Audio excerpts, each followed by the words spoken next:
আসসালামু আলাইকুম শিশুরা, আশা করছি ভালো আছো তোমরা। আজকে আমরা একটি নতুন অধ্যায় শুরু করতে যাচ্ছি। অধ্যায়টির নাম হচ্ছে আগামী। আগামী কবিতাটি কবি সুকান্ত ভট্টাচার্যের রচিত।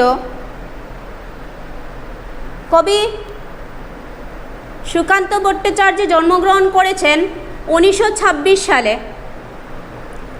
মৃত্যুবরণ করেছেন 1947 সালে। বাল্যকাল থেকেই তার মনে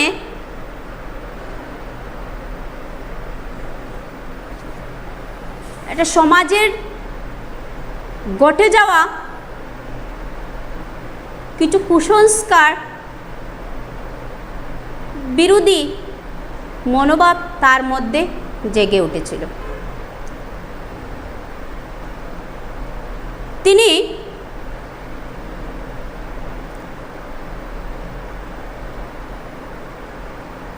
তার এই কুসংস্কার বিরোধী মনোভাবটা দাদামশাইয়ের নিকট থেকে পেয়েছিলেন এবং তার দিদিমার কাছ থেকে পেয়েছিলেন সেই দুঃখ পীড়িত মানুষের প্রতি সহানুভূতি, মমত্ববোধ। তার প্রতিটা কবিতার মধ্যেই আমরা দেখতে পাই খেটে খাওয়া, শোষিত, নিপীড়িত মানুষের কাহিনী।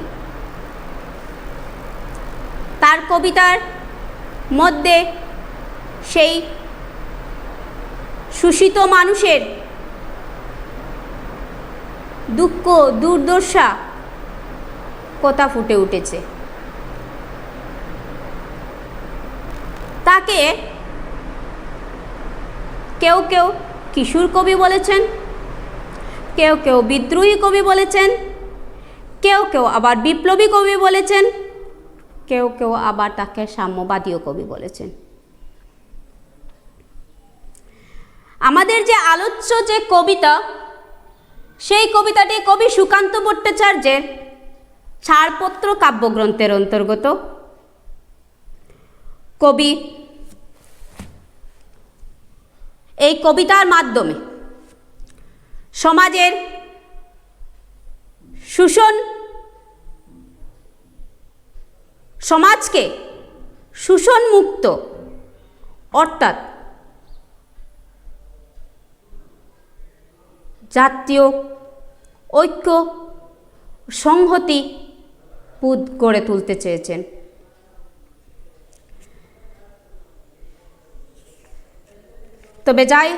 তবে আমাদের আলোচনাটা শুরু করা যাক। তিনি বলছেন, জড় নই, মৃত নই, নই অন্ধকারের খনিজ। আমি তো জীবন্ত প্রাণ, আমি এক অঙ্কুরিত বীজ। সেই ছোট্ট অঙ্কুর বীজকে মাটির নিচে বপন করা হয়েছে, অঙ্কুর হয়নি এখনো। সে বলছে সে অঙ্কুরিত বীজ, তাকে বপন করা হয়েছে। তো বপন করা হলে পরে সে যে মৃত তা নয়, অর্থাৎ সে কোনো প্রাণহীন পদার্থও নয়, প্রাণহীন দেহও নয়, না মাটির নিচে লুকিয়ে বা মাটির গর্ভে লুকিয়ে থাকা কোনো খনিজ পদার্থও নয়। তার মধ্যে প্রাণ আছে, সে জীবন্ত প্রাণ, সে অঙ্কুরিত বীজ। অর্থাৎ একটা ছোট্ট বালক, সে মায়ের গর্ভে জন্মগ্রহণ করেছে, মায়ের গর্ভে ধারণ করেছে, কিন্তু সে এখনো সে গর্ভ থেকে বেরোয়নি। কিন্তু গর্ভের ভিতরে থাকা সত্ত্বেও তার ভিতরে অনেক উদ্দীপনা জাগছে। যখন সে বেরোবে তখন সে কী করবে? তার মধ্যে নানা ধরনের পরিকল্পনা বিরাজ করতে শুরু করেছে।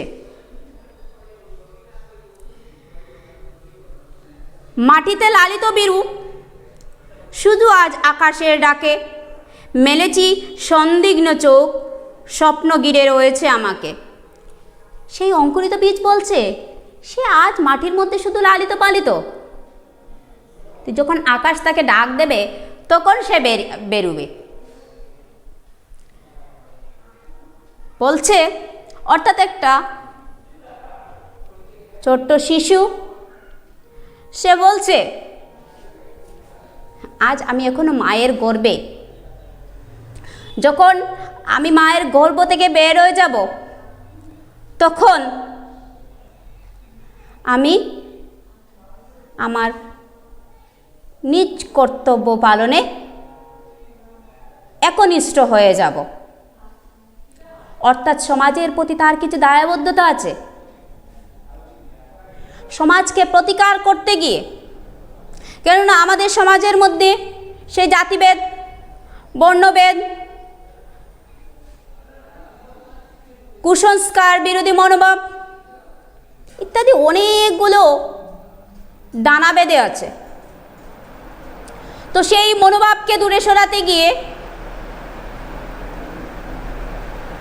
তার যে দায়িত্ব কর্তব্য আছে সেই কর্তব্যকে সে পালন করতে চাইছে। বলেছে মেলেছি সন্দিগ্ন চোখ, স্বপ্ন ঘিরে রয়েছে আমাকে। অর্থাৎ সেই অঙ্কুরিত বীজটা কি করেছে, তার চোখ খুলে ধরেছে, তার সন্দেহযুক্ত চোখ খুলে ধরেছে। কারণ কি, তার অনেক স্বপ্ন আছে, তার অনেক দায়িত্ব আছে, সেই সমাজের প্রতি, মানুষের প্রতি অনেকগুলো দায়িত্ব কর্তব্য আছে, সেই কর্তব্যকে তার পূরণ করতেই হবে। আমাদের সমাজটা একটা যেন বৃহতের দম্ভ এবং দাপটের দিকে এগিয়ে যাচ্ছে। প্রতি মুহূর্তে দেখা যায় বৃহৎ ক্ষুদ্রকে মেরে পিষে সে উপরে উঠতে চাইছে, সে তার দাম্ভিকতাকে দেখাতে চাইছে। কিন্তু এই পৃথিবীটা তো শুধু একার নয়, শুধু উঁচুর নয়, বা দাম্ভিকতা যাদের আছে তাদের নয়, এই পৃথিবীটা তো সবার। তাই যারা দাম্ভিকতা দেখায় তারা কিন্তু প্রতিহিংসা পরায়ণ হয়ে থাকে। তাই নিচু শ্রেণীর মানুষদেরকে তারা অবহেলার চোখে দেখে। কিন্তু সেই নিচু শ্রেণীর মানুষ বলে সে কি কোনো কাজে লাগার নয়? তার ভিতরে অনেক স্বপ্ন আছে, সে অনেক কিছু করতে পারবে, কিন্তু বৃহতের কাছে সে একেবারেই ক্ষুদ্র। সে নিজের ভিতরের ক্ষমতাকে প্রকাশ করতে পারে না, বৃহৎরা তার ক্ষমতাকে প্রকাশ করতে দেয় না।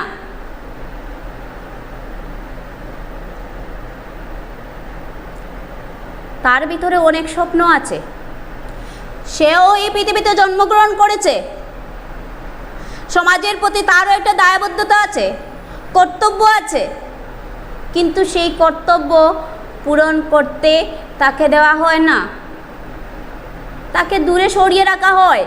সে নিচু বলে। সেই উঁচু নিচু মতভেদটা সৃষ্টি করেছে কে? আমরা,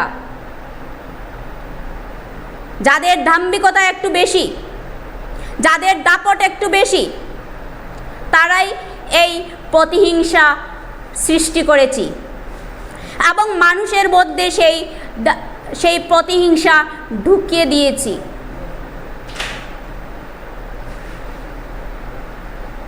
সে বলছে, অঙ্কুরিত বীজটা বলছে যদিও নগণ্য আমি, তুচ্ছ বটবৃক্ষের সমাজে। সে বলছে সে দেখতে যদিও ছোট্ট, তুচ্ছ, অবহেলিত, সেই বিশাল বটবৃক্ষ সমাজের কাছে সে তুচ্ছ, অবহেলিত। অর্থাৎ সেই ছোট্ট বালকটা আজ বড় বড় দাম্ভিকতার অধিকারী যারা, সমাজের বৃহৎ শ্রেণীর মানুষ যারা, যারা সমাজের, যারা সেই পৃথিবীকে নিজের বলে ভাবে, সেই শ্রেণীর মানুষের কাছে সেই ছোট্ট বালকটা একটা ক্ষুদ্র, তাকে অবহেলার চোখে দেখা হয়। কিন্তু আমরা জানি না সেই ছোট্ট বালক যাকে আজ আমরা তুচ্ছ বা অবহেলা বা অবজ্ঞার ফলে দূরে সরে ফেলে দিয়েছি, সেই শিশুটাও যে একদিন বড় হয়ে সমাজের প্রতিকার করতে পারবে, সে নিজেকে আত্মপ্রতিষ্ঠা করতে পারবে, তার ভিতরে যে ক্ষমতা আছে, সে কথা আমরা ভাবি না। কারা ভাবি না? আমরা যারা বৃহৎ, আমরা যারা সমাজের উচ্চ শ্রেণীর মানুষ, যারা মনে করি সেই পৃথিবীটা আমাদের, তারা ভাবি এই পৃথিবীটা আমাদের। আর এই ছোট্ট বালকরা, সেই ছোট্ট শিশুরা তাদের কাছে অবহেলিত। তবু ক্ষুদ্র শরীরে গোপনে মর্মর ধ্বনি বাজে, হে ছোট্ট, তুচ্ছ, অবহেলিত, সেই অঙ্কুরিত বীজটা তুচ্ছ, অবহেলিত, দেখতে এত ছোট, নগণ্য। আমরা সেই তুচ্ছ, এই সদ্য অঙ্কুরিত বীজকে দেখলেই পরে আমরা সেটা মনে করি একটা বিশাল বনে পরিণত হবে, সেটা আমাদের কাজে বাধার সৃষ্টি হবে, তাই আমরা কি করি, আমরা সেই গাছটাকে উপড়ে ফেলে দেই। কিন্তু আমরা একবারও ভাবি না সেই গাছটা, সেই সদ্য অঙ্কুরিত বীজটার কথা, যে এই অঙ্কুরিত বীজটা যখন বড় হবে তখন আমাদের অনেক প্রতিকারমূলক কাজে লাগতে পারে। অর্থাৎ সেই ছোট্ট বালক,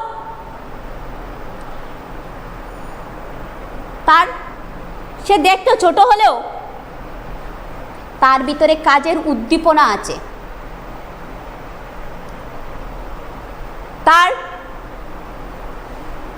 তার সমাজের প্রতি দায়বদ্ধতা আছে, সেই দায়বদ্ধতাকে সে পূরণ করতে চায়, আত্মপ্রতিষ্ঠা করতে চায়।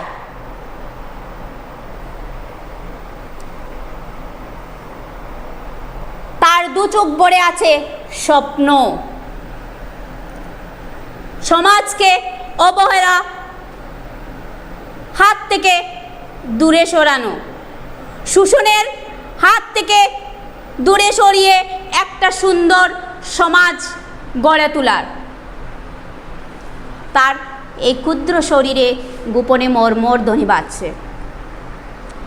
বিদীর্ণ করেছে মাটি, দেখেছি আলোর আনাগোনা। সে মাটি ভেদ করে উপরে উঠেছে, সেই অঙ্কুরিত বীজ আজ মাটি ভেদ করে উপরে উঠেছে। আকাশের ডাকে সে মাটি ভেদ করে উপরে উঠে আলোর আনাগোনা দেখতে পেয়েছে। সেই আলো, সেখানে আলো দেখতে, আলোর মধ্যে সে কি দেখেছে? আলো যখনই দেখেছে তখন থেকেই তার কাজ শুরু হয়ে গিয়েছে। তার নিজ কর্তব্য পালনে সে আজ থেকেই, যখন থেকেই সে আলোর আনাগোনা দেখতে শুরু করেছে, তখন থেকেই নিজ কর্তব্য পালনে একনিষ্ঠ হয়ে গিয়েছে। অর্থাৎ ছোট্ট বালকটি আজ পৃথিবীতে ভূমিষ্ঠ হয়েছে। তাই তার সমাজের প্রতি, সমাজের মানুষের প্রতি তার কর্তব্য, দায়িত্ব ইত্যাদি শুরু হয়ে গিয়েছে। শিকড়ে আমার তাই অরণ্যের বিশাল চেতনা। সেই অঙ্কুরিত বীজের যে শিকড় আছে, সেই শিকড়ের মধ্যে সে প্রতি মুহূর্তে অনুভব করছে যে একদিন সে বড় হবে, একদিন সে বৃহতের দলে মিশবে এবং বিশাল অরণ্যে পরিণত হবে, যেখানে সে বৃহতের সমকক্ষ হয়ে উঠবে যদি সে উপযুক্ত আলো, বাতাস, পরিবেশ ইত্যাদি পায়। সে তার নিজ চাহিদা, সেই অঙ্কুরিত বীজটি তার নিজ চাহিদা দাবি পূরণ করবে বলেই আজ প্রতিশ্রুতিবদ্ধ। বলছে আজ শুধু অঙ্কুরিত, জানি কাল ক্ষুদ্র পাতা, উদ্দাম হাওয়ার তালে তাল রেখে নেড়ে যাবে মাথা। সেই অঙ্কুরিত বীজ বলছে আমি আজ সদ্য অঙ্কুরিত বীজ, জানি কাল ছোট্ট ছোট্ট পাতা মেলে ধরবো, কচি পাতা মেলে ধরবো।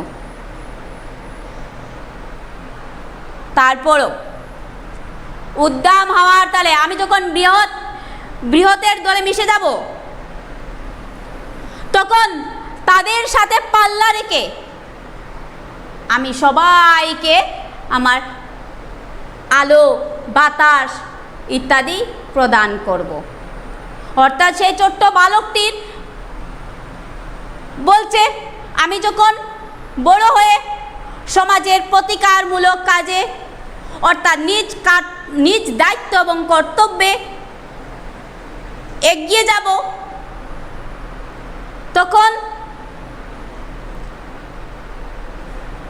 তখন থেকেই আমি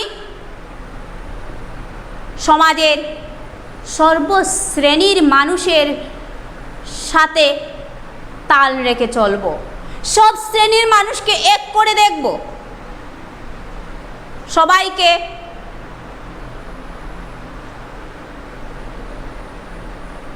কুসংস্কার, সবার মন থেকে কুসংস্কার বিরোধী মনোভাব দূরে সরিয়ে দিব। তারপর দীপ্ত শাখা মেলে দেব সবার সম্মুখে, ফুটাবো বিস্মিত ফুল প্রতিবেশী গাছদের মুখে। সেই অঙ্কুরিত বীজ বলছে সে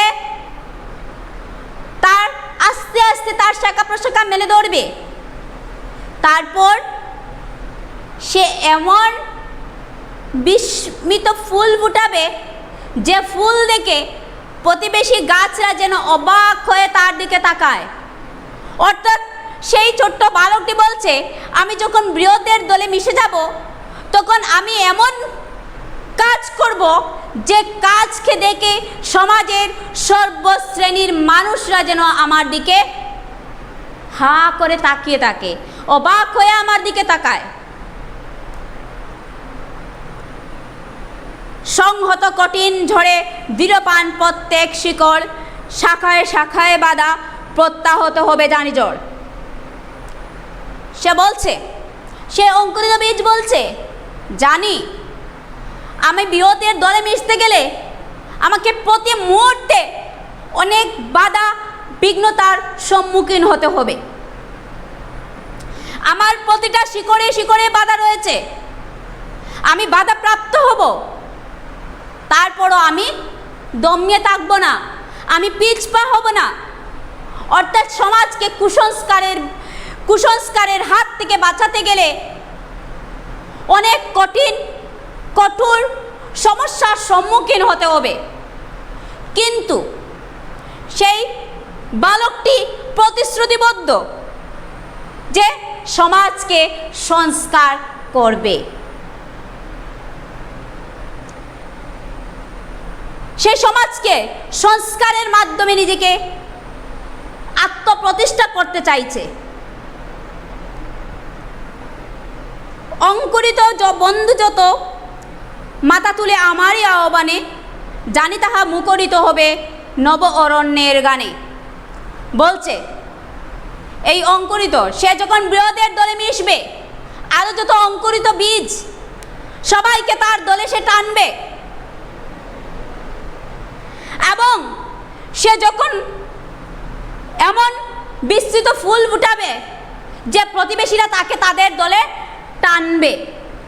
অর্থাৎ সেই ছোট্ট বালকটি বলছে সে যখন বৃহতের দলে, যখন সে সমাজকে সংস্কার করে আত্মপ্রতিষ্ঠা করে নেবে, আত্মপ্রতিষ্ঠা করে আত্মতুষ্ট লাভ করবে, আত্মসন্তুষ্টি লাভ করবে, তখন সমাজের বৃহৎ যারা আছেন তারা তাকে তাদের দলে টানবেন। জানি তাহা মুখরিত হবে নব অরণ্যের গানে। সেই দিন যখন সে বৃহতের দলে মিশে যাবে, তখন যেন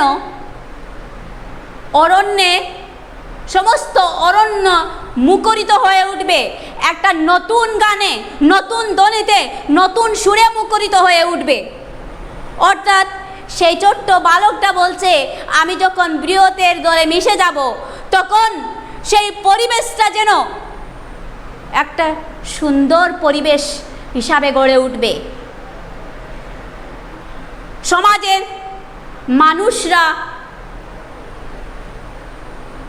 একটা দীর্ঘ নিঃশ্বাস ফেলতে পারবে, যেখানে উঁচু নিচুর ভেদাভেদ থাকবে না, যেখানে জাতিভেদ থাকবে না, যেখানে শান্তি শৃঙ্খলা ইত্যাদি থাকবে। অর্থাৎ পরিবেশটা একটা সুন্দর পরিবেশ হিসাবে গড়ে উঠবে। আগামী বসন্তে যেন মিশে যাব বৃহতের দলে, জয়ধ্বনি কিশলয়ে সম্বর্ধনা জানাবে সকলে।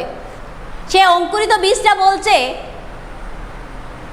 আমি আর বেশি দিন নয়, আগামী বসন্তে, অর্থাৎ আগামীকাল, অর্থাৎ ভবিষ্যতে, ভবিষ্যৎ আর দূর নয়, আমি সেই বসন্তে বৃহতের দলে মিশে যাব। তখন জয়ধ্বনি দেবে, আমি নতুন পাতা গজিয়ে তুলব। তখন সেই বৃহৎরা সেই আমাকে তাদের দলে আহ্বান জানাবে, সম্বর্ধনা জানাবে, অভ্যর্থনা জানাবে। ক্ষুদ্র আমি, তুচ্ছ নই, জানি আমি ভাবি বনস্পতি। সেই অঙ্কুরিত বীজ বলছে আমি দেখতে ক্ষুদ্র, কিন্তু তুচ্ছ নই, জানি আমি ভাবি বনস্পতি। ভাবি অর্থাৎ ভবিষ্যৎ, ভবিষ্যতে আমি বনস্পতিতে পরিণত হব, বিশাল বনে পরিণত হব, কিন্তু আমি তুচ্ছ বা অবহেলিত নই, আমি হলাম এক জীবন্ত প্রাণ। অর্থাৎ ছোট্ট বালকটি বলছে সে দেখতে অতি নগণ্য হলেও, ক্ষুদ্র হলেও সে কিন্তু অবহেলিত নয়, সে একদিন বৃহতের দলে মিশবে। সেই প্রতিজ্ঞা তার ভিতরে আছে, সেই উদ্দীপনা তার ভিতরে আছে যে সে একদিন বড় হয়ে সমাজের বিভিন্ন প্রতিকারমূলক কাজে নিজেকে নিয়ে যাবে।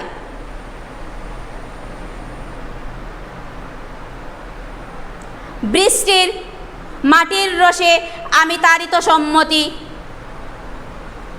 সেদিন ছায়ায় সহানো যদি কঠিন কুঠারে। সেই অঙ্কুরিত বীজটা বৃষ্টির জল পেয়ে সে কি করে, সে বেড়ে উঠে। অর্থাৎ আমরা যাকে সেই অঙ্কুরিত বীজকে, অর্থাৎ ছোট্ট বালককে যা অবহেলার বসে দূরে ঠেলে ফেলে দিয়েছি, সে কিন্তু তুচ্ছ বা অবহেলিত নয়। সেই অঙ্কুরিত বীজটা বৃষ্টির রস পেয়ে, বৃষ্টির জল পেয়ে সে বেড়ে ওঠে। একটা শিশু তেমনিতেই মায়ের গর্ভ থেকে যখন ভূমিষ্ঠ হয় তখন থেকে তার লালন পালনের মাত্রা বেড়ে যায়। একটা শিশুকে যখন লালন পালন করে বড় করবে, তখনই তো সেই সমাজের প্রতিকারমূলক কাজে এগিয়ে যেতে পারবে। আর যদি অঙ্কুরিত বীজের মতো উপড়ে ফেলে দেওয়া হয়, তবে সে তার দায়িত্ব, কর্তব্য বা প্রতিশ্রুতি পালনে ব্যর্থ হবে, অসমর্থ হবে। তেমনি ছোট্ট শিশুকে সেইভাবে যদি মেরে ফেলে দেওয়া হয়, সেই ছোট্ট শিশুটাও তার সমাজকে কুসংস্কারের হাত থেকে দূরে সরাতে অসমর্থ হবে। সেদিন ছায়ায় এসো, হানো যদি কঠিন কুঠারে, বলছে সেই অঙ্কুরিত বীজটা বলছে সে যেদিন বৃহতের দলে মিশে যাবে, সে ছায়া প্রদান করবে। সে তার ছায়া যতই কঠিন জোর জঞ্জা আসুক না কেন, সে ছায়া প্রদান করা বাদ দেবে না। সেই অঙ্কুরিত বীজটা বলছে ঝড় জঞ্জা সব কিছুকে দূরে সরে ফেলে দিয়ে আমি আমার নিজ কর্তব্যে কখনোই পিছপা হব না। আর বলছে নিজেকে নিজ দায়িত্বে, কর্তব্যে যেখানে আত্মনিয়োগ করেছিলাম, সেখান থেকে আত্মপ্রতিষ্ঠা এবং সাফল্য লাভের পরই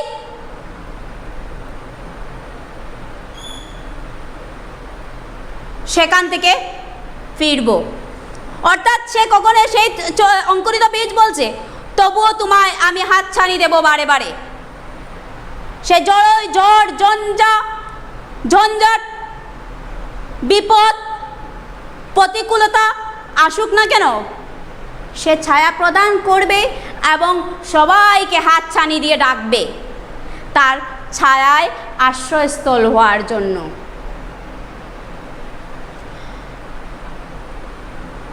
ফল দেব, ফুল দেব আমি পাখিরও কুজন। সে বলছে সে ফল দেবে। সে যখন বিশাল বনস্পতিতে পরিণত হয়ে যাবে, বিশাল ময়ূরে পরিণত হয়ে যাবে, তখন সে সবাইকে ফল, মূল ইত্যাদি দিয়ে সবাইর আশ্রয়স্থল হয়ে দাঁড়াবে। সর্বশ্রেণীর মানুষের সে আশ্রয়স্থল হবে ফল, ফুল, ছায়া ইত্যাদির মাধ্যমে। পাখিরা এসে তার শাখায় বাসা বাঁধবে, কূজন করবে। সবাই পথিকেরা এসে বিশ্রাম নেবে। একই মাটিতে পুষ্ট তোমাদের আপনার জন। বলছেন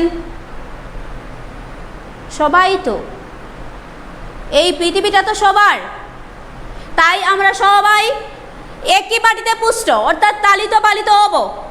সবাই আমাদের একান্ত আপনজন। কবি সর্বশেষে বলতে চাইছেন আজ যারা অবহেলা ও শোষণের শিকার, তারাও যদি উপযুক্ত পরিবেশ, পরিস্থিতি ইত্যাদি